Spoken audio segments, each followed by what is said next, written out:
You ask Tiger to solve. This deals with linear equations with one unknown.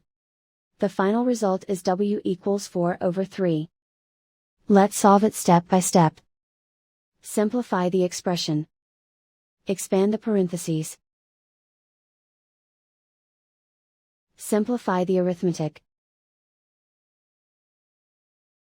Group like terms.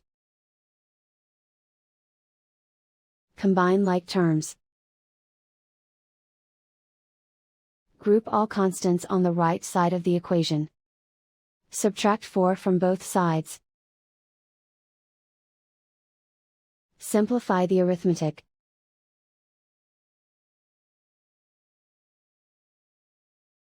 Isolate the w. Divide both sides by -3. Cancel out the negatives. Simplify the fraction. Cancel out the negatives. And so the final result is w equals 4/3.